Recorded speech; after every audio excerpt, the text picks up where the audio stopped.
I guess it's as regular as we can get these days. As we can get? Okay. We'll call our regularly scheduled meeting together of Parks and Leisure Commission at 5:31. And we will, item number 1, call to order and Pledge of Allegiance. Donnie, would you care to lead us this I one? sure will. Thank you. Would you all please So stand? we do have a flag in here, so we will stand, salute, and pledge. I pledge allegiance to the flag of the United States of America, and the republic for which it stands, one nation, under God, indivisible, liberty, and justice for all.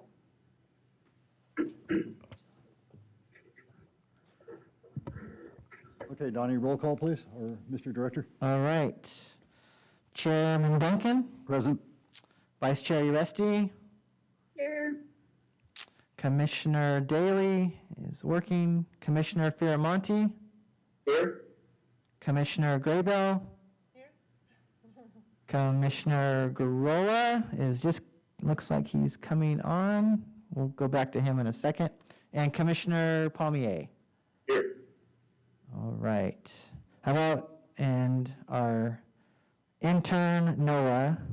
Here. All right. All right. Get him in the minutes. Commissioner Garola, you're good to go? Can you hear us? Yeah. Awesome, thanks. All right. Item number 4, oral communications from the public.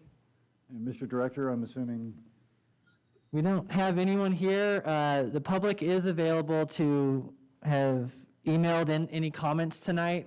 We did include that in the agenda, similar to what the city council's been doing lately. So Ms. Graybell has the capacity to see if anyone has emailed in, and as of now, we do not have any comments. all right, thank you, sir. Item 5, approval of minutes.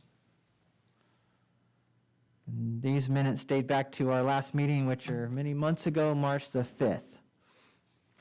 Has everybody had the opportunity to read the previous minutes? And if so, we'll entertain any corrections or acceptance as is.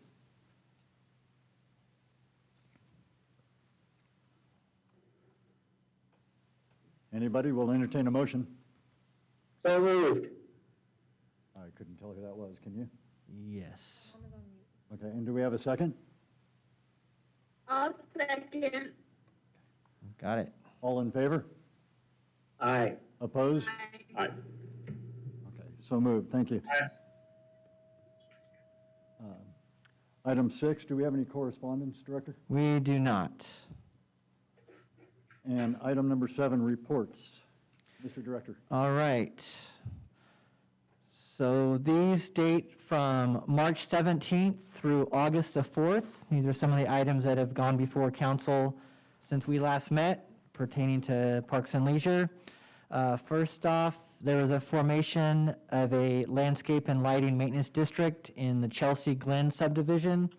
This was something that was brought before us by the Homeowners Association president and also the developer, requesting that we go through the process of seeing if they had enough votes to pass, and which they did. So a LMD was formed at Chelsea Glen.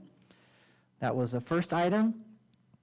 Next up was the approval of an exterior pool shade structure, which City Council approved a $35,000, 245 shade structure at the pool. This is the one we've talked about before that is for the outside of the pool where the public typically stands and waits to get in.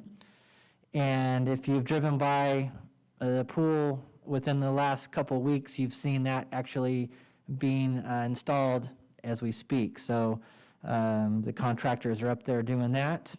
And then along with that item, the council also approved us to negotiate an installation contract for an interior pool shade. And that is scheduled to be taking place hopefully in the next couple of weeks. So there'll be an extension of some shade that's already up there. Next item I included in the agenda material that you hopefully received via email, the quarterly reports for our OHV park and the golf course, which this spans over 2 quarters. So if you looked at we'll start with the OHV park, and you can see that our January numbers, and I'll just kind of mention them to you just in case you don't have them in front of you. Our January numbers were significantly higher than they were last year at the same time, as was February, and March was about the same. And then for continuing with the OHV for April, last year there was a race that was rented out by 2X Promotions, which is the management group that currently runs the OHV park. And so they rented it out last April, and that was the only days that it was open, because if those of you that remember last year, in April is when the individual that was in charge of the OHV park, he terminated his contract with us early due to some health issues and other things. And so the park was only open those 3 days for the race in April of last year. And then this year in April, we were closed because of COVID-19. So that's why it says closed on there. And then if you compare May of last year and June of last year, we were still closed because we didn't have anyone to operate the park. But this year, our numbers were really high. So our 2X Promotions that's out there doing the OHV park is doing a really good job. And so you can see those in front of you possibly on the screen now. Ms. Graybell is sharing the screen with you. And then if you go over to the golf course, if you look at last year, our numbers for starting with January were down a little bit. February, our numbers were significantly higher this year, which was great. And then in March of this year, our numbers were down just a little bit. And then moving to this most recent quarter, our April numbers this year, we didn't have any because of COVID-19. And then our May numbers were a little bit down, but you can see that we had a really big June out at the golf course this year. It seemed like a lot of people were just antsy to get out and do anything. That was only one of the few things that you could get out and do, and so people took advantage of that.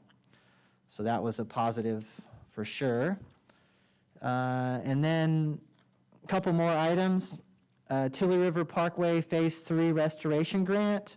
This is something that the city's going to be partnering with the Tilley River Parkway Association on. In the next 12 months or so, the next stretch of the Tilley River Parkway is going to be constructed between Main Street and Fallen Heroes Park over on Plano. And so along with that, there's going to be a grant that the city's going to match some of the money that we're going to be getting from U.S. Fish and Wildlife. And that's going to improve wildlife habitat, reduce erosion, provide some outdoor opportunities for residents, some good activities down there taking place as far as the restoration goes. So you'll be seeing that in conjunction with the actual trail being constructed. And then the last two items are some more landscape and maintenance districts. One of them involved actually quite a few subdivisions. There was Nader Homes, Ranch Victoria, Riverview Estates, Summit Estates 2 Phase 1, Summit Heritage Villas, Trooper Terrace, and Windsor Court. And a couple of these are relatively new subdivisions, and then there was a few that have been around for a while, but have never had the landscape maintenance and districts process be taken place. So a few of those staff was cleaning up some things from the past, and then there's a few of them that we're establishing from the get-go on these new subdivisions. So the LMDs were all established for those. And then the last item is just our annual one where we look at all of the landscape maintenance districts that the city has, and we look at to see all the balances and if we need to assess certain districts or if we don't need to assess them based on their current balance. And that's just a routine item that goes before council, and it did recently. So those are all the reports, and be happy to answer any questions. If not, that covers it for the last couple months. Committee, do we have any questions for our director? Okay, we will move on to scheduled matters number 1, Prop 68 per capita program. And I believe that would be back to you again, Mr. Director. Yes, so I'll introduce this item. This is one of the more fun items of the night. The city was in receipt of this Prop 68 funding, which we've talked about before.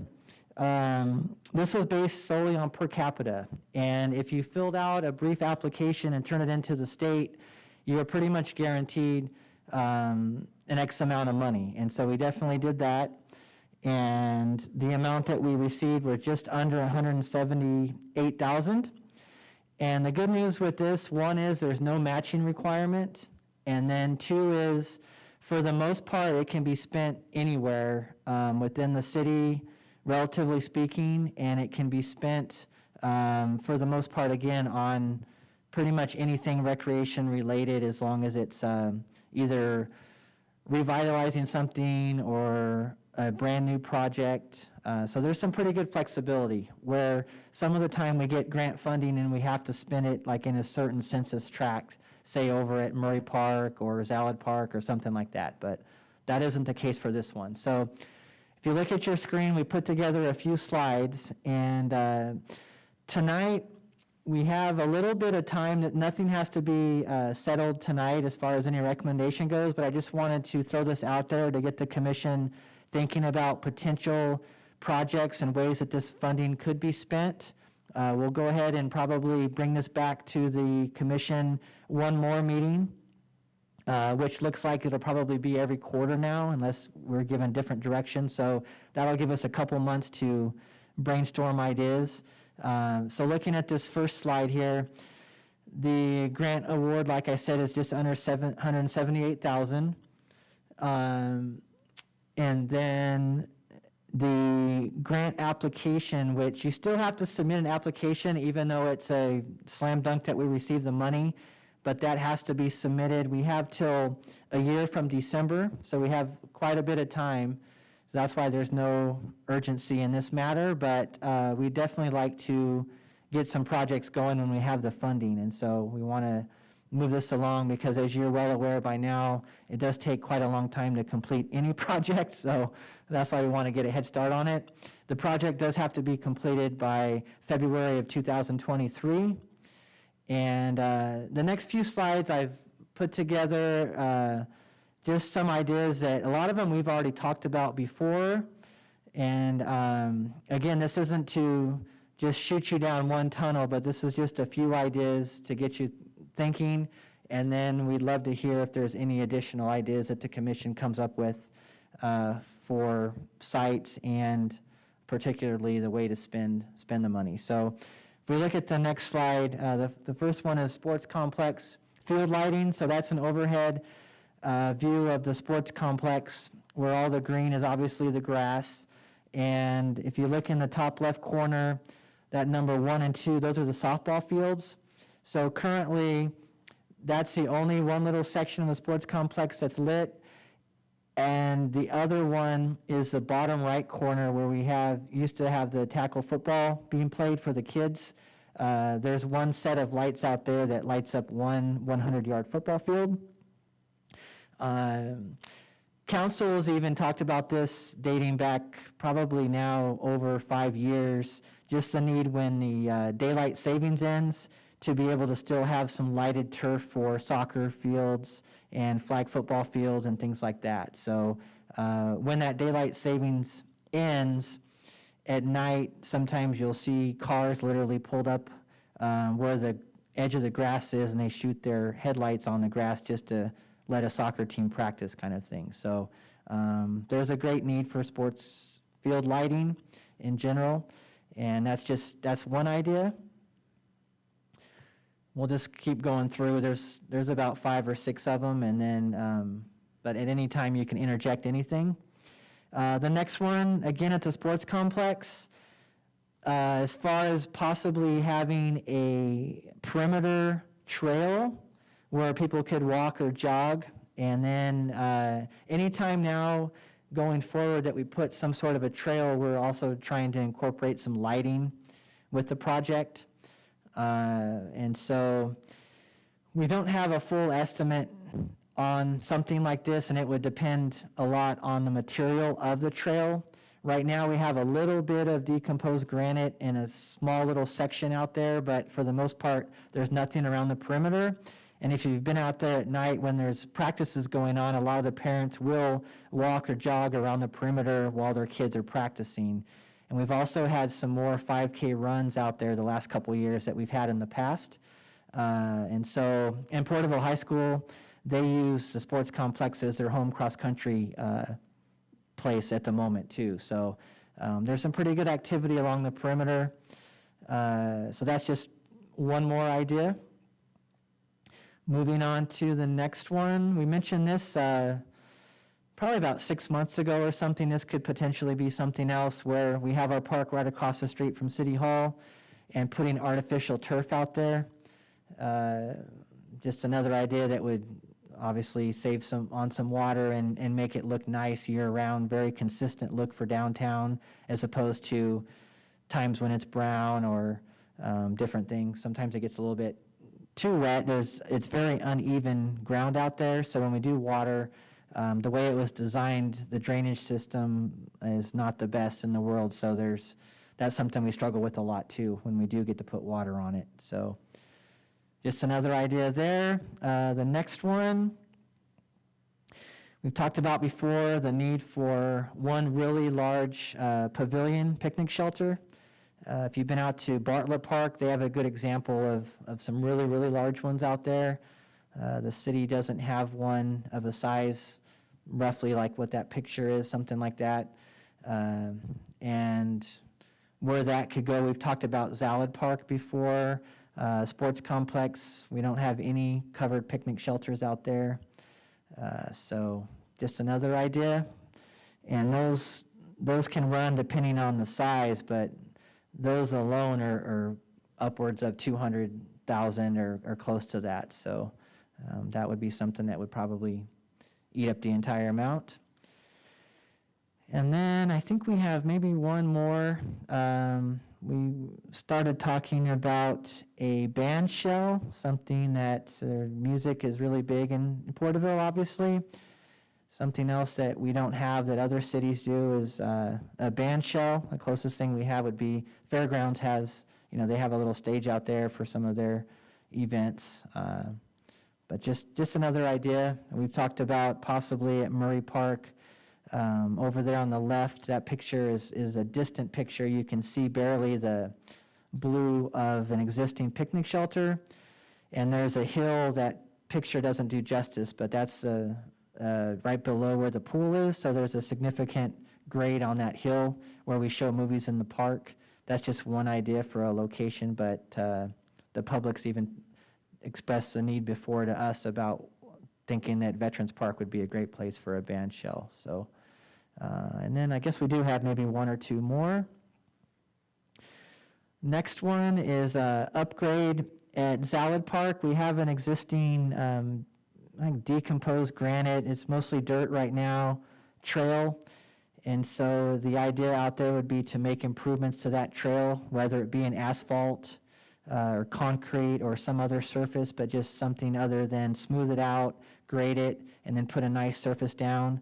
That trail gets used a lot, and so that's just one more idea. That's an overhead shot of Zalad Park, and the red would be where the trail would go. And looks like we probably even have one more. So Murray Park, lighting is something that's super important, obviously, for various reasons as far as extra park usage, but also to make it safer.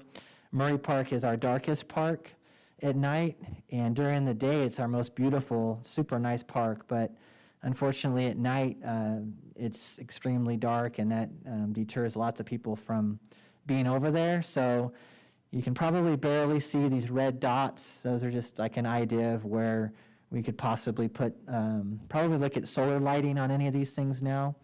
And so we could put some solar lights, individual lights up and spread them out throughout Murray Park. So I believe that's it. So I just didn't know, just something to think about. If anyone would be happy to answer any questions, or if anyone has any ideas, you're more than welcome to share them tonight. Or like I said, we have a couple months on this one, so there's no, and we could even go further than a couple months if we had to. So there's plenty of time if you wanted to seek some public input or whatever, that would be great. In conjunction with the next item we're going to talk about, we're going to be getting some public input on our next item, which also has to do with the Prop 68 funding. And so we could even, that'll probably be beneficial for this pot of money, as well as the grant that we're going to be talking about in a second that we've applied for before. So any questions, any input on anything? Just to be clear, we should be ready the next time we meet to possibly have some kind of idea where we'd like to go with this? It would be helpful. We'll bring the item back, and if at that time we feel confident, we will have already by then had to have got some public input for the grant that we're going to talk about next. And so at that time, it would, like I said, it'd probably be good if we could start narrowing down our options, because once we do come up with some recommendations, then we'll take them to City Council. That'll take a couple weeks to run it by them. And then from there, like I said, we have till the following December, but we don't want to wait that long to submit this application with the project that we have in mind, because we want to leave plenty of time to complete the project. We don't want to run into any snags, and give us plenty of time. Understood. Thank So, you. And then my other question was the band shell you were speaking about. What size are we looking at compared to, say, Centennial Park's, not necessarily a band shell, but as far as the size goes, gosh, I want to say some of the existing ones average around like a 20 by 20. And we've looked at the one at Zalad Park, I want to say would fit, I want to say it's a 40 by 60. Can commissioners give me a thumbs up if they can still hear me? Thumbs up, okay. My laptop is out, so I didn't know if that was continuing. Okay. I didn't intentionally, let me plug this in and see. I promise I intentionally did not turn my camera off. I'm surprised it's still working, but my surface is black, so I don't know what happened on that. It's very weird, but hearing me is most important. Not seeing me probably does you a favor anyway. So we'll see if I can get it back on, but I don't know. It's very weird. I'm afraid if How much of the grant money can be used for a new laptop? Yeah, that's a good question. I'm not in the meeting? Right, they can hear you through here still, but you're not. Oh, I got you. Okay, let me, I don't know what happened. Okay, I'll try to, while I'm talking, I'll try to get my Surface back on. So you're hearing me through the audio, the PA system in the council chambers, not even through my Surface whatsoever. So that makes more sense. So I'm turning this back on. I'll try to get back in there. But no, any input on that at the moment? No?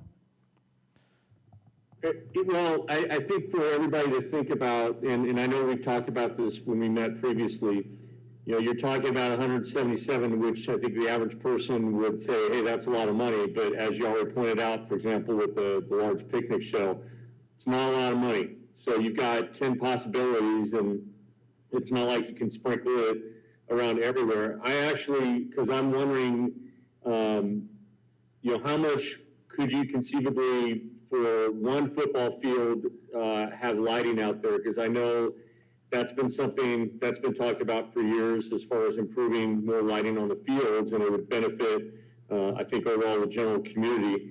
But I'm also thinking in the back of my mind, we know that the project that just got green lighted, and, what is construction, what's the impact of that going to be over the next 2 years, as far as sports complex traffic is concerned. The danger that you run into is putting stuff in all your eggs in one basket in one park. You're always going to have that attitude, well, you're benefiting this particular corner of the city, why not help some of the other ones? So I think it's overall of how can you maximize it to benefit as many people as possible, and that's always the way I've kind of looked at it. And sometimes you just have to think outside the box. And we do get public feedback on that very thing. Sometimes they'll say, how come everything's going in at Murray Park, or why not, more at Veterans Park or something like that. So that is true. A rough estimate, just to give you an idea on the lighting, if you get one softball field lit, you guys know how big that is. Those are around $250,000 to put in really good lights. There are we got an estimate one time for just a portion of the sports complex lighting, and they wouldn't be the really tall, like 40 to 60 foot poles, but for like a soccer practice where you're not playing games, you're just doing practices, and maybe for flag football, things like that, where you don't have to have the extremely tall poles. Back when we got the estimate, it was around $175,000 would get us the turf lit from the existing softball diamonds. If you go east towards the airport, there's a ditch. When you first drive into the sports complex, straight ahead of you there's a ditch, and it kind of divides the eastern portion of the grass from the western portion. So we think we could get pretty much the turf lit, which would be ample enough for the kids' practices for soccer and flag football, say, from that ditch over to the sports complex. And when we did put in the softball field lights, we had the conduit put in for this future project, so that will save us some money. Johnny, about how much would the lawn cost at the park across the street? Because, that was and when you went over this, my thought was the complex, and I'm going to run over again the lighting. But I like Jason's point at one of the meetings where he talked about, building up downtown and, with all these new businesses going in and that kind of thing. So if it's going to benefit downtown, that might be a good direction too. So how much is that going to cost the grass, do you think? I believe the question was you're cutting out a little bit, but I believe the question was Centennial Park artificial turf. That thumbs up if that's what you're talking about. Yeah, okay. An estimate on that would be around $70,000, something like that, to do the artificial turf there, which would leave some funding available for, there's been talk in the past about possibly getting a PA system at that park, possibly lighting the gazebo with some pretty fancy lights that change colors and things depending on the seasons, and we need a little bit of upgrades on that gazebo as it is, so that could be a complete project probably within that dollar amount. Downtown, sort of in conjunction with that, there's also been talks in the past about seeing what it would take to run some speakers along Main Street for the parades. So instead of, if you're just sitting right in front of City Hall or sometimes in front of the Chamber of Commerce, those are typically the two announcing places. So if you're not sitting there, you usually do not hear the announcers at those parades. You might not even know that there are announcers. And so the possibility of having something streamlined down Main Street that would benefit everyone that was attending the parade. So that's another idea in conjunction sort of with the Centennial Park.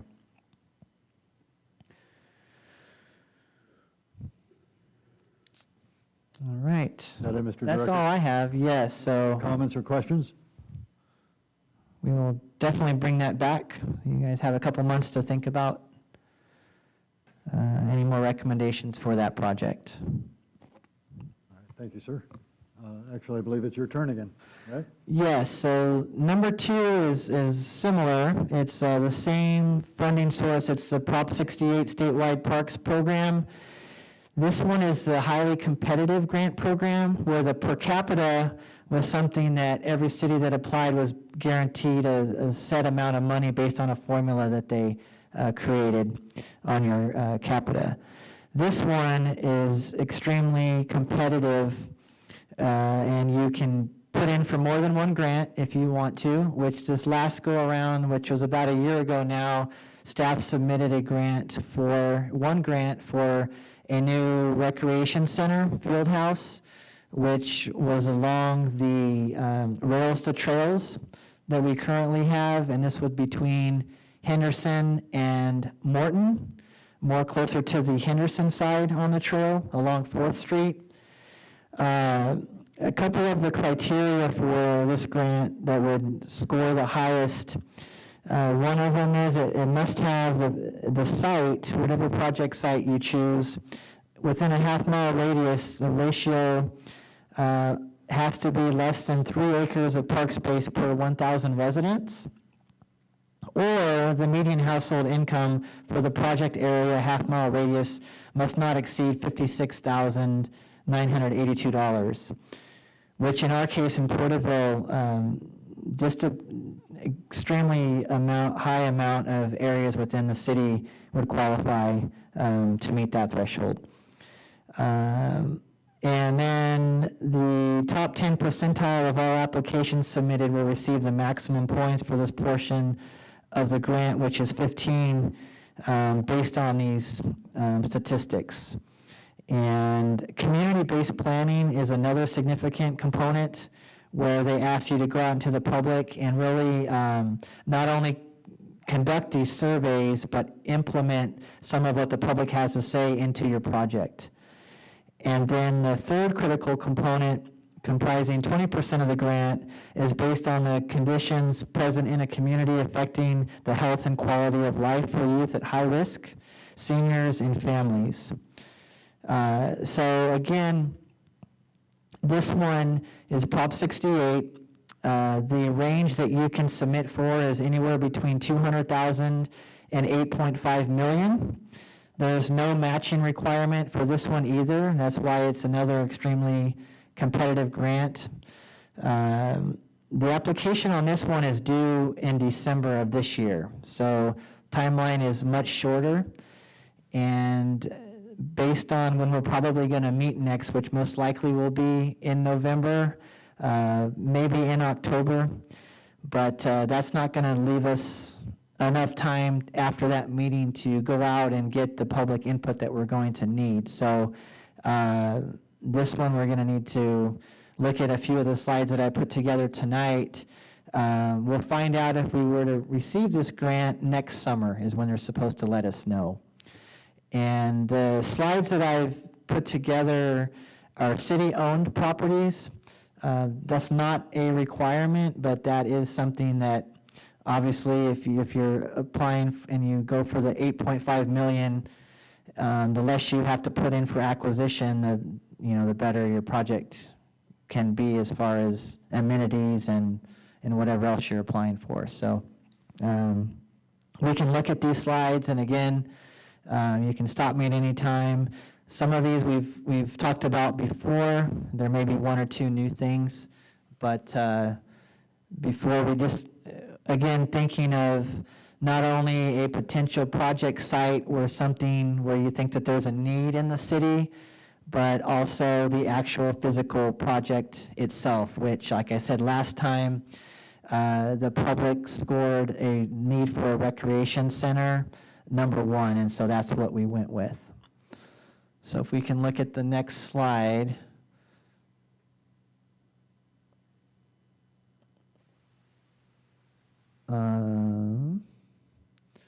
If not, I'll wing it. All right, so 4th Street Fieldhouse, you guys should be able to see that on the screen. That's just a project site location looking down The top main street there is Henderson, and just south of Henderson, that highlighted green area, that's the city-owned property, that parcel there. You can, if you look really close, you can see the outline of where the trail currently runs, and then that spills off into Henderson. So we were projecting a recreation center with a basketball gym and a youth center room, a meeting room, office space, a little like tiny tots type room inside there, and then on the outside of the field house, we would make some extra amenities along the trail there. We were possibly looking at even a community garden was one idea. If we had money left over, we'd be looking at putting in possibly an artificial turf, small area for soccer or whatever. So that's one idea we had in one location.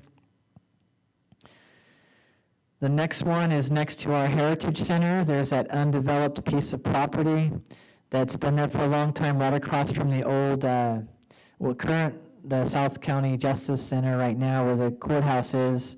So just south of that, the city owns the majority of that property. There's a little bit right on Olive that is owned by an individual in the city that it's up for sale, but the city currently hasn't acquired that yet.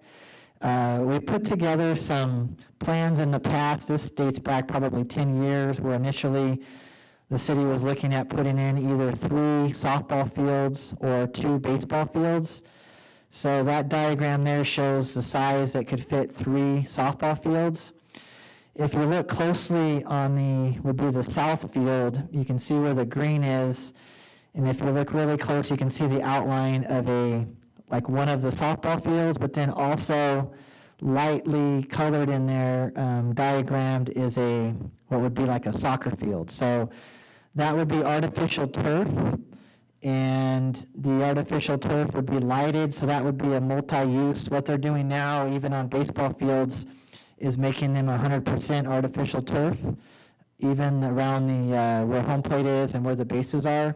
You'll see sometimes, it sounds really funny and weird, but they're doing 100% artificial turf on some even college baseball fields now. And so if you did something like that, but you also put some lines in there for a soccer field, you could get multi-use. So that's just another idea. And the next one, we've talked about, the city owns that property just north of the existing Murray Park. And that's on Henry Street, so that red square there is the 4 acres that the city currently owns. You've seen in the past some preliminary design of a 3,000 square foot multi-use building, and we've talked about putting enhancements on that site, making it into an extension of Murray Park.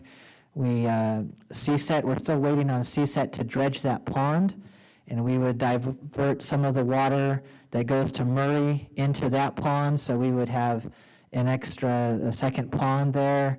We would make some park open space potentially, and then possibly some sort of a multi-use 3,000 square foot building.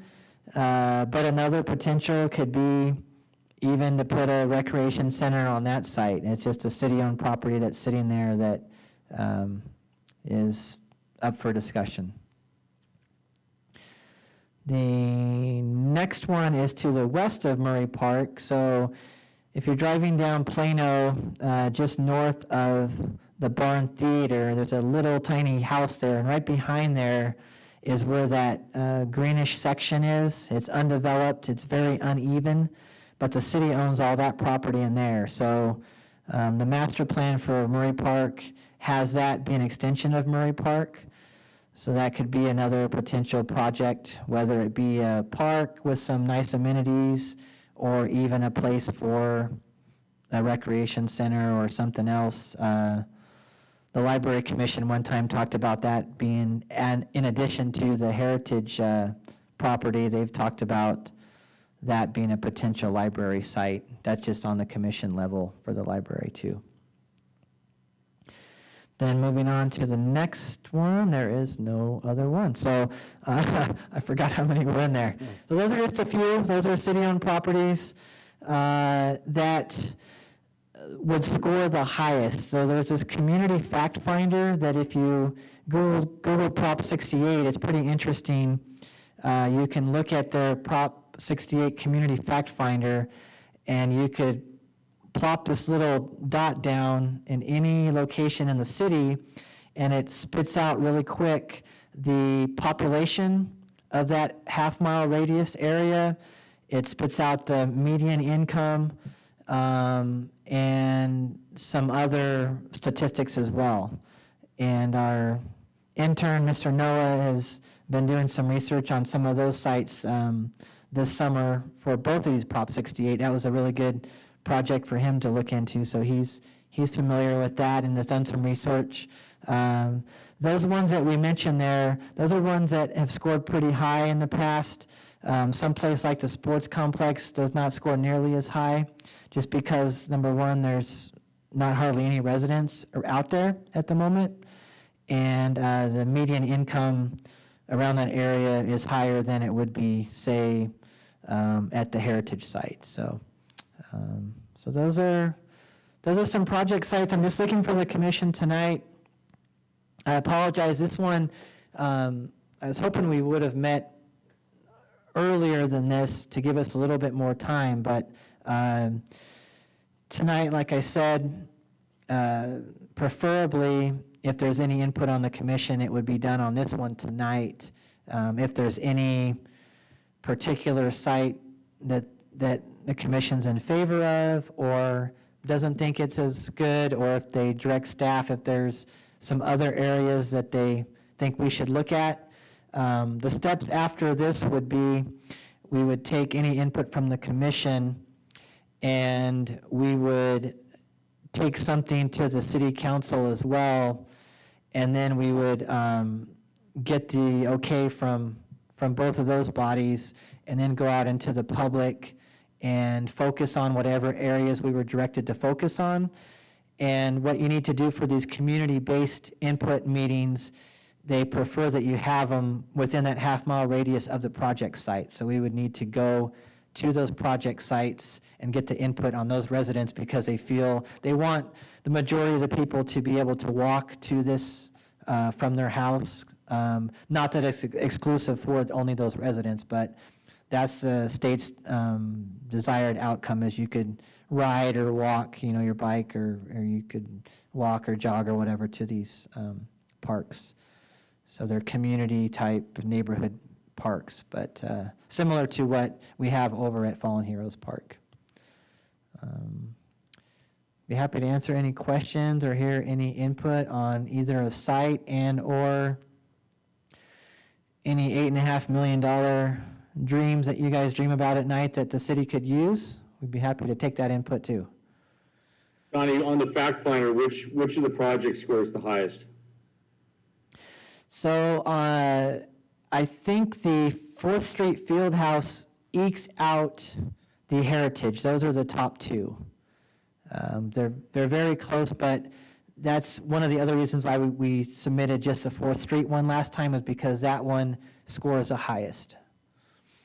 And I think with the trail, it's right dead center of anybody can access that. Nice part, you could probably have a bus line from Henderson dropping people off right there if you put a bus stop right there. So it has great access for everybody in the community. that's good comment. We did have the transit last go around, had them advertise that we were seeking input. They do have a route that goes right by there, and there's a bus stop pretty close by as well. So we have a really good relationship with Mr. Richard Tree in the transit, and so he's very receptive to any help that we need as far as getting the input from the public, and also having it there. Transit, it seems like they have an endless amount of funds that come their way for various things, so it's potential that we could even add on to the $8.5 million. If there's a stop close by, which there is, there's that nexus where some of the funding that he gets sometimes for transit could also be utilized for something on that site.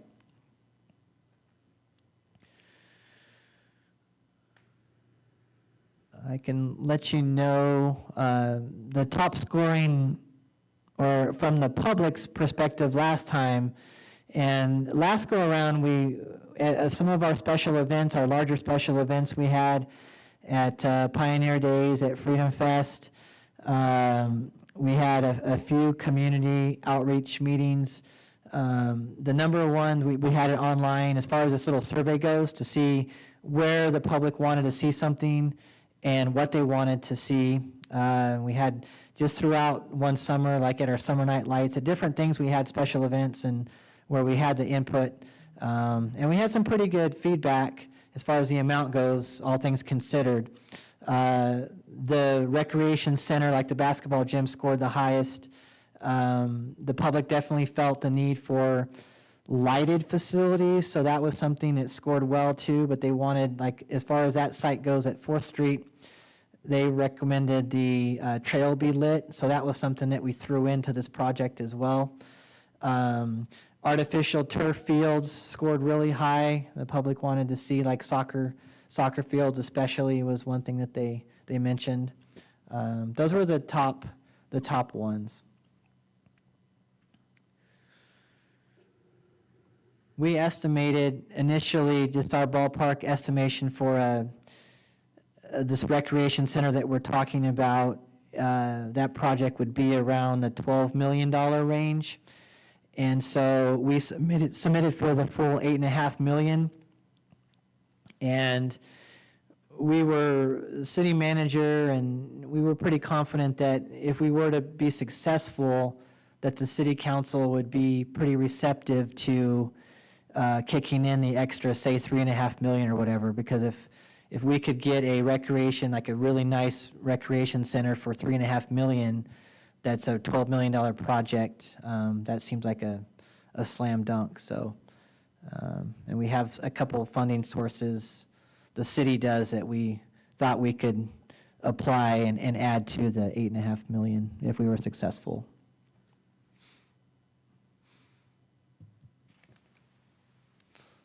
So again, if there's no immediate feedback tonight, one way you'll definitely be able to give feedback is taking our survey, and you can encourage others that you know to take the survey once you see it. We will have a survey out there, but we'll really be focusing on whatever site we choose, or sites, because there is a chance we could submit more than one grant application. We're leaning toward doing that this time. We think we have enough time to do it, and since we've already done one and the grant application hasn't really changed per se, the main thing they've changed is a way to do the community outreach with COVID-19 now. They've given a lot of insight and recommendations on how to conduct these meetings, which are pretty tricky these days, because you can't always assume that you say you have a Zoom meeting for a neighborhood. It's like, well, if that's a low-income neighborhood, or even if it's a high-income neighborhood, the connectivity and everything else, the logistics, it's pretty tough. You can't assume that people are going to be able to give their feedback that way. So you have to have multiple ways. But this grant workshop that I attended, they had definitely put a ton of thought into how, in our current state, we could still get a lot of community input. So, but that's all I really have on that.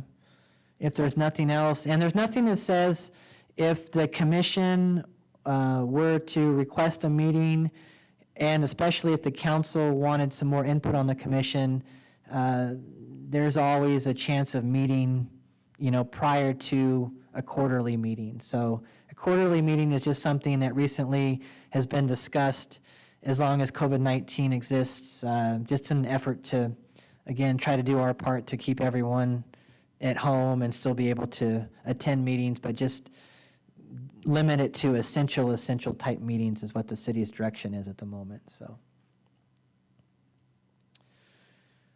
Is this survey accessible yet? not yet. So I would say you probably won't see that. We're in August.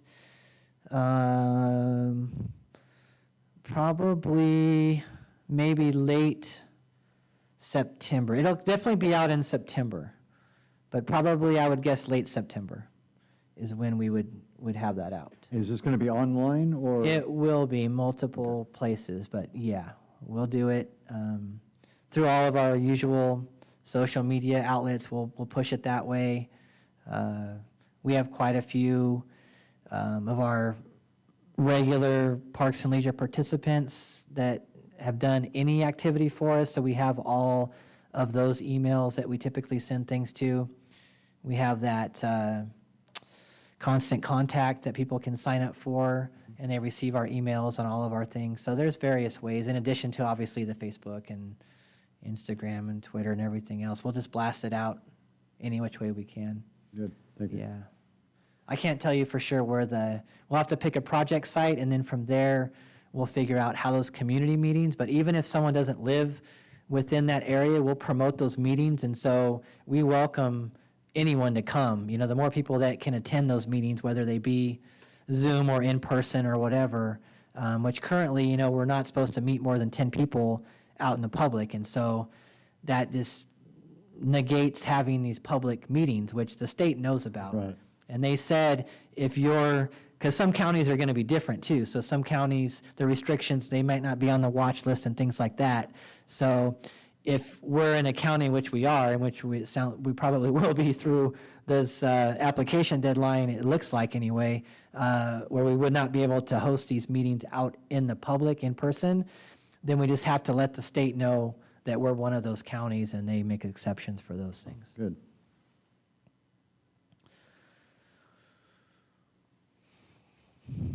Is that all, Director? That's all I have. If there's. Do we have any comments or questions? Not at this time?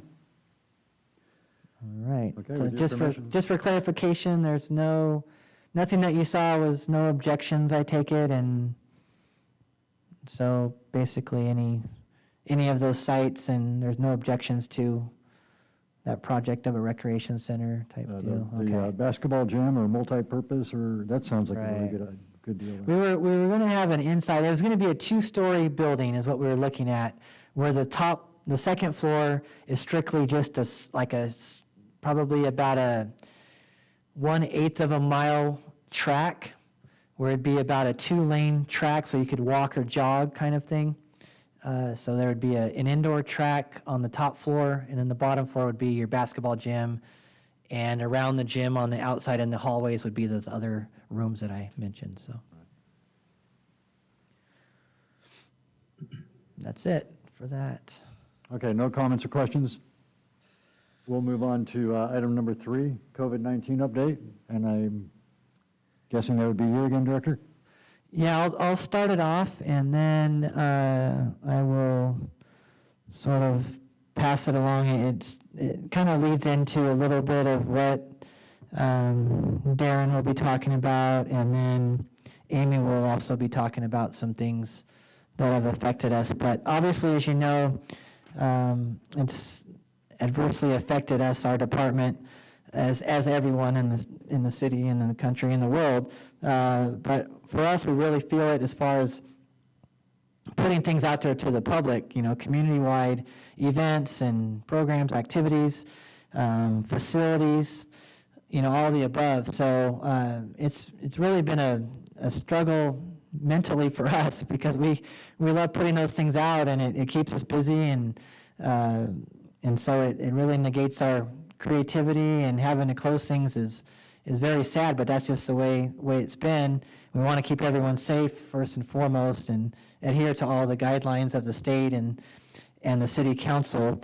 And so we just wanted to let the commission know, basically just a recapping of some of the things that we've closed the last couple of months, some of the activities that we've been able to put on. We have been able to put a few things on, thanks to the city council letting us be creative in a few ways and open up a few things where some other cities haven't been able to. So we wanted to touch on a few of those things. And I can just let you know, to start with, as far as staffing goes, that might be something that you're wondering what we've been doing and up to for the last few months. it's been a little bit of a roller coaster as far as staffing goes. There's been parts where we've had, say for our Parks Department, we've had guys working on different days than they usually have been, maybe working half days trying to do, as much as they can in a half day. Because we've been asked to, and we've been, a lot of what we do still is deemed essential as far as keeping restrooms open and things like that. So some of our city work has been deemed essential over all this time. So that's why, like Darren's crew has been able to continue to work, because through all this, like our parks haven't ever been technically closed. You could still go through a park as long as you keep your distance and keep things under, 10 people or under. Our restrooms, say, have been open the entire time. And Amy will touch on some of those other things that we've been able to open and close. But for the staffing, we've had to split some shifts. And so say some of the guys have been working like half a day, then they'll go home. They work alternating days. Right now, our leisure services staff is working, like half of them work the first half of the day, the second of them come in and work the second half of the day. Then they do some stuff at their house as far as doing emails, and sometimes you're forwarding your office phones to home and bringing some work home and doing it on your laptop and things like that. So, I'm sure you guys have all know people are doing it yourselves as far as some of those things. And so we've been able to keep the doors open, but just very limited. And obviously our call volume and emails and things like that are significantly lower because we're offering hardly anything that we typically do. But we're still thankful that we're able to have offered a few things this summer, and where, like I said, some cities aren't offering things, some cities are suffering some department cuts, and that's something so far that we've been blessed with.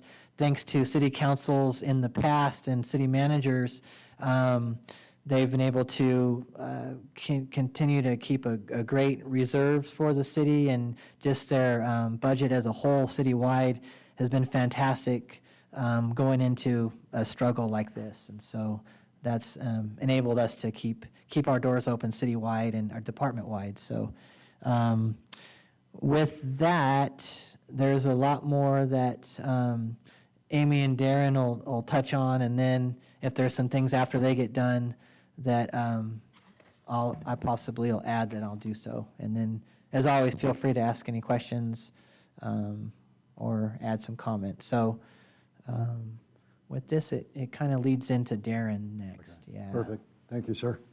So Darren is in his city office, which is at the corporation yard, so he's not in the council chamber. So that's Darren's office there. Welcome, guys. Amy will bring up some of the slides of some of the things we've been doing, but just to touch bases on the COVID stuff, some of our places that are closed are like all of our bathrooms, our pavilions. Basically, the only thing that's open is just the parks or the fields. Not really the baseball fields, but they do practice on them and stuff. Our sports complex is closed. Out there, we basically have everything closed except for the dog parks and stuff. We have our tennis courts are open at Zowlet. Our Frisbee golf is open, but our basketball courts are closed. And like I said, I've been having my guys just, when this thing first started, we were working 2 people a half a day. Everybody else went home on COVID and stuff.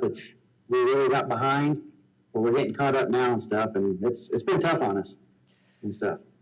So, and some of the projects we got going is, this first one right here is what Donnie was talking about with the contractors. This is the shade structure going on at the pool. We'll have one over on the west side will be the large one, and the one on the east side will be the small one and stuff. So this will really help out with the public and stuff, because it gets really, really hot there in the summertime and stuff. Okay, we can go to the next one. This is out at Zowlet Park. If you notice, when we had it, they put up the scoreboards, a home run fence. I mean, they really fixed it up nice. Then all of a sudden, they went to, I think they went back to Burton, I believe. But we decided that we thought we'd like to have the park open back up, and everybody would like to, especially the Frisbee people, because they've got some Frisbee nets out there and stuff. So we decided to take down the home run fencing and open it up, and it really made a big improvement in the whole park and stuff. So I had the guys do that and stuff. Okay, the next one. This is out at Jasmine Ranch. This is one of our LMDs, which is out by Granite Hills High School out there. This was an old bridge that was out there that's been wore out for years, but we actually finally got some time to actually tear this down, and that's one of our employees or events helping them tear it down. And then the next slide will show where they completed it, finished it. And it actually, the neighbors really, really liked it, because this bridge was in some really bad shape and stuff. This is just some of the projects we were able to do right now that the parks are closed. And like I said, we've had a lot of irrigation problems, more this year than we've had the last 30 years I've been here, which is kind of unusual. So go ahead to the next one, Amy. This is Westwood Estates. If you remember back, I don't know, like 3 years ago when we had the drought, they actually told us to shut all the medians off, no green grass and stuff. So we did that out here. We actually took the very last one, we landscaped it, entire bark, but we never really touched these ones right here, because I was kind of hoping we would come back where we could green them up. Well, I just kind of made a decision here a month ago to green these back up for the residents and stuff. I feel they look nicer green, and I think we're a little bit, talking to Mike Knight, our water guy, I think we're a little bit better off on water now. So we've actually spent a lot of time and a lot of money out here to get these medians for these residents back up to par, like they should be and stuff. And we will be starting here, I'm hoping within a month, hopefully start re-landscaping Henderson Avenue from Prospect down to Newcomb and stuff, but just like we did the other sections, we put the xeriscape in. I'm hoping we can do that get started with it within the next month and stuff here, if everything goes good. So, and that's all we have for now. Thank you. Thank you, sir. We'll move on to leisure activities reports. Ms. Graybill.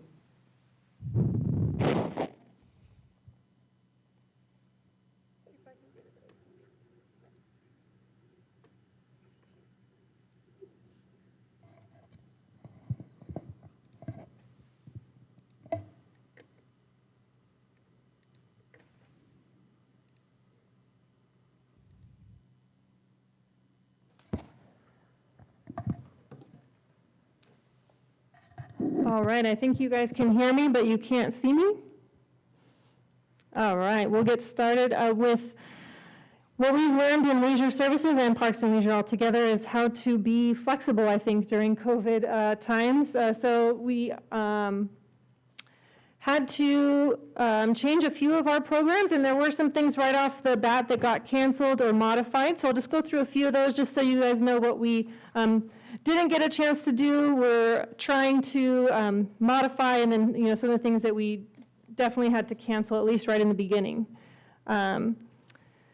So our facilities that did, as Darren mentioned, that did get modified or closed because of COVID, where our parks, we pretty quickly were able to figure out that the parks, like the green spaces and all that in the parks, were still open, or still able to stay open. We're, following all the guidance issued by the state when it comes to what we open and close. So the green space in the parks were open for outdoor, somewhat recreation, you might say, but gatherings were prohibited. And then, of course, our basketball courts and pavilions, any place that people might gather or come into contact with others was closed off. Our dog park was considered a place that was safe. And then in our tennis courts, as soon as we got the go-ahead to open those, we implemented all the guidance that was issued on that front, and there are still some rules in place, like singles only, and you play with your own ball, no sharing of equipment and stuff like that. And out at the golf course, they were able to open, as Donnie mentioned. That's been a very popular activity because you kind of naturally keep your distance. So out there, we implemented face coverings, limited groups, keeping things sanitary. And out at the OHV park, naturally, they're wearing protective gear that is almost more intense than any face covering we have, so they were able to keep their distance and open up that location pretty quickly as well. The programs that we had to modify, before I get into that, some of the canceled events that we had were the Wall of Fame ceremony. Unfortunately, that was one of the first ones that was coming up on March 6th that we had to cancel. So my guess is we'll probably just pick that back up hopefully next year when it's safe, and we'll just keep those same honorees that we were going to honor back in March. We had to cancel our fishing derby and Kids Fest. We had already geared up for those, but those were taking place in March. And then other ones were Music on Main, our egg hunt, track meet, Freedom Fest, our big one in June, and then Summer Night Lights. Those are our movie nights in the parks. All of those just couldn't get modified quite to the degree necessary to meet all the guidance issued by the state of California, and we didn't want to encourage any gatherings anyways, so we went ahead and canceled those.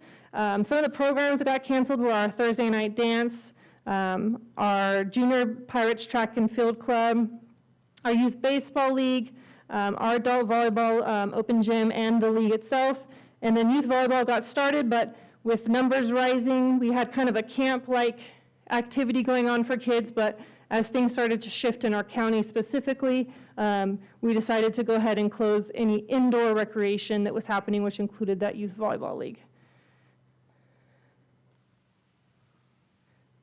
So some of the modified programs that we did have, we still went ahead and honored our military banner honorees of this year, which it's hard to see each of the individual faces because there were so many. We had 214 this year that we recognized back in May. You probably saw those banners going up over a 2 or 3 week period. It took Darren and his crew several weeks to get those all up because it is a total of 629 that we have now. So we were really excited by that number. It just continues to grow. We filled up completely down Olive Avenue, so we are going to be moving on in the map. We're going to probably come back to you guys pretty soon with hopes that we can expand our map to include more of Porterville since we have run out of space. So that the ways we tried to honor them, we did do a virtual ceremony, which was available on the YouTube channel, and we did a special, this is the advertisement that was in the portable recorder. We mailed each of the applicants that submitted those nominations a special letter with the location of their banner. We know it's not quite the same as having a ceremony, but we hope that it was still something special for each of these individuals and their families. As soon as we got the go-ahead on like mid-June that the pools could open, Director Moore had all the staff hired and ready to go at the pool so we can open it right away. We ended up opening on June 22nd. Some of the modifications that were in place were a lower capacity, so we were at 25% capacity, which was about 70 people. We quickly implemented a reservation system so that each person could potentially have equal access to getting that spot since there were such limited spots. We expanded our recreation swim so it was just an hour-and-a-half sessions and a couple more sessions each day, and we were running that 7 days a week. And just this week we modified our schedule to be weekends only as school is back in session. We offered rec swim, we offered lap swim as well in the morning, so an opportunity for people to register for lap swim. We had 10 spots available, or 7 spots available in 2 different sessions each morning during the weekdays, and then we also did some diving lessons, which is new for us, so that was a way we could keep kids kind of separated from each other, and they were a little bit older, so our instructor had the opportunity to instruct them without having to get close to them. We also opened up our splash pad for many days throughout the summer. We kept pretty stringent rules there as well. You had to have one family at a time and you couldn't stay too long so that everybody got a chance to be enjoying the water, but it was just another opportunity for us to engage with the community and offer them something during this time. We also had our day camp open up. That got the green light in late June, so we were able to open up the day camp with modifications, including smaller group settings, contactless drop-off. The kids wore masks when it was appropriate, all that good stuff, and our staff, of course, kept them, everything sanitized throughout the day. They even got to enjoy a few special activities like a reptile show. Our intern Noah set that up for us, and then they also got to visit the pool as well. So it was really exciting to see those kids get to do something during the summer, even if it wasn't quite the same as they're used to. And then under Director Moore's vision, we started a cross-country club, I guess you might call it, cross-country club. So that was running as an activity that kids can naturally do at a distance, and why not get them out there and doing something during the summer? I think parents were excited to have anything for these kids to do, and we had them in masks as they entered, and we kept them at a distance when they did take off their masks, and we had some volunteers and some help from our local cross-country enthusiasts, so we were excited to have some experts out there leading the team. And that will actually still go on until August 29th. Some potential programs that we are thinking of, since service and programs are going to be modified as we go on, we wanted to be prepared to offer a few things that are inspired by the modifications that we need to follow, but they're also exciting to offer for our community. So we're going to strictly follow all guidance, and hopefully with the approval of our council and local and state officials, we'll get some of these ideas off the ground, and we'll welcome any input that you guys might have on these ideas. We're just tossing around a few things that we think might work for our community, and we hope that we can offer something as we move forward this year. So we thought of a soccer clinic or a fall soccer camp. It just replaces our soccer league that we usually have. It's one of our biggest leagues in the fall. And kids would be grouped in groups of 10, and they would have 9 participants, 1 coach, and they would just go through hourly instructions. And each participant would use their own ball, be completely hands-free. So that'd be something we think kids could do at a distance, but still engage with other youth and in our programs. We thought of a drive, pitch, and putt competition for kids out at our golf course. They wouldn't have to share any equipment, and anybody that didn't have any, we could loan them some of ours. We also thought about our corporate games. We don't want to lose something like that, so if we had the opportunity to offer something, we would do a business competition just between departments or just as activities for individual businesses. So let's say we had one business signed up for Saturday. They could come out to the sports complex, maybe shoot some archery, do cornhole, do some activities like that that don't have any contact, but would just give them an opportunity to sample our events and then get in some much needed relief during difficult times that a lot of our community is facing right now. We also have talked about a virtual Veterans Day run. That's one of the first activities I think we thought about. A lot of communities are trying this out already. So we thought about replacing our Veterans Day run with something virtual. Participants would probably have about 3 weeks to run and walk the distance of their choosing, either the 5K or the 10K. And we wouldn't obviously gather on that same race day, but it would be that week leading up to it, a couple weeks leading up to it.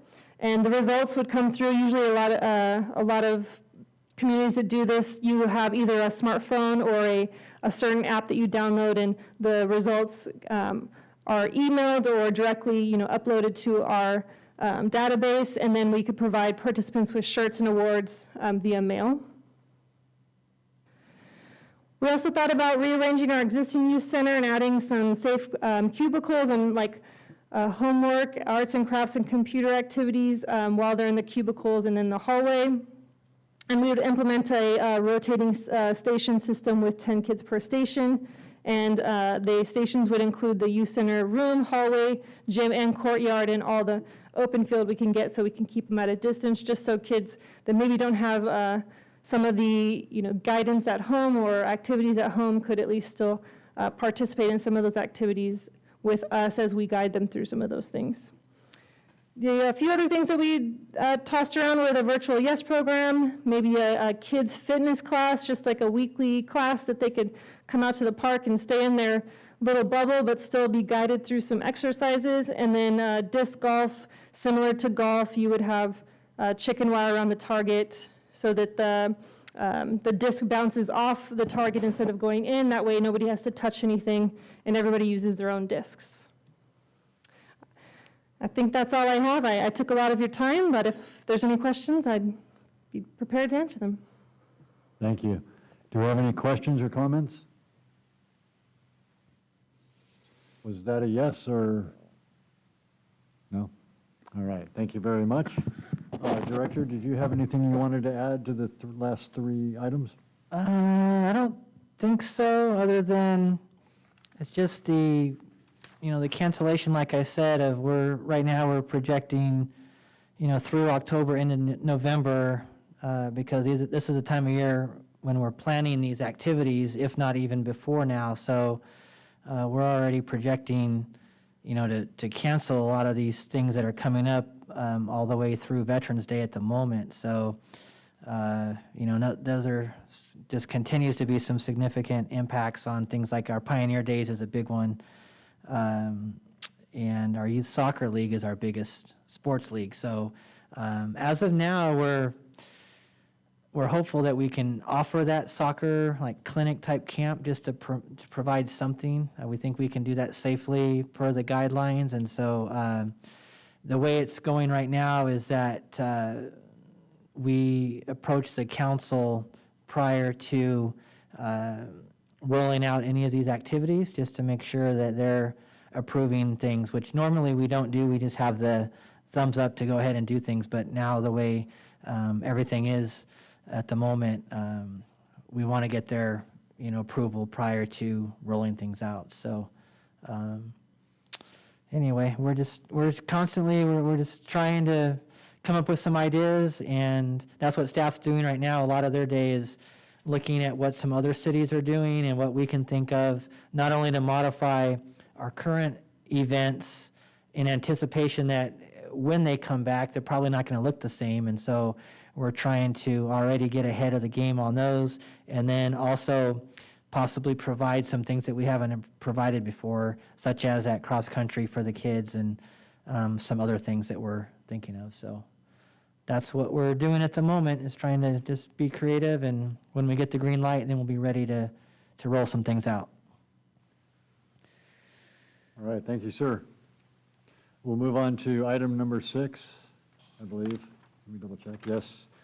Schedule items for future meetings. Director, do you have any?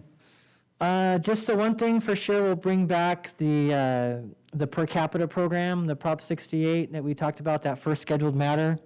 So we'll see if the commission has any other ideas on ways to spend that almost $80,000. So, and then another thing we'll be talking about is the military banner program.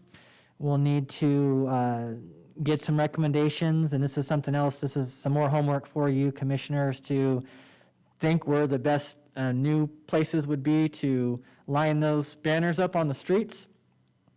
And then we're also formulating a new policy for the military banner program. We haven't really ever done that before, so we'll be getting the commission's recommendation on adopting a military banner policy. But the main thing with that is the location of the next round of banners, because we're out of our current locations. So those are a couple items. I know there'll probably be a few more. Being quarterly, we need to kind of think ahead, and I think the items that we bring before the commission will definitely all be quality. If we're not having the quantity of meetings, the meetings will definitely be higher quality because we'll be meeting less. So Yeah. Is that all, sir? that's all I have. Thank you very much. I wanted to bring one up also. It's been a year. By the time we meet next, it'll be a year that I had become the chair of this commission. And I was speaking to our director earlier today, asking when shall we come up with nominations again. He said we normally do that every 2 years, and asked me if I was stepping down. And I'm not requesting to step down, but I am asking all of you to keep in the back of your head, if you truly are interested, I'd like to be fair and give somebody a chance. And that's something we can discuss in, I believe, possibly November is when we're going to meet again. So if you keep those thoughts going, and our director will add it to Yes, I'll put that on the agenda, yes. on our agenda for next time. Item number 7, other matters of information. Director? I don't have any other than I appreciate you guys being on Zoom tonight, and it's good to see your faces. Some of you I haven't literally seen, I don't think, since March maybe. So I'm glad to see you guys are all doing well, and hope that continues. And thanks for continuing to be on the commission. And we'd love to have some input. So we have a few little homework projects for you to keep in mind. So until we meet again, just be thinking about those things that we talked about tonight. And I apologize for not having a firm date for our next meeting, but this thing, one of the words you hear almost every day now is fluid and pivot, and those are some of the words that you hear all the time. Unprecedented, those are probably the top 3 you hear every day, and those all apply to our meetings too. So guessing our next meeting would be probably we'll get to that first Thursday again, to get back on our first Thursdays, probably in November. But if something comes up earlier, or if the direction is to, get back on a true quarter, which would be, this one should have been September really, if you go on like a July, August, September, but we're off 1 month on a true quarter system. But if you want to pencil one in, I would probably pencil in the first meeting in November would be my guess. But I'll let you know for sure as soon as I hear. Thank you, sir. Amy, do you have anything else to add? Or Darren? Oh, I'm good. Okay, You thank guys you. have a good evening. Commission, do you have anything you'd like to add? No, in that case, we will call this meeting adjourned at 6:52. Thank you very much. Bye-bye. Bye.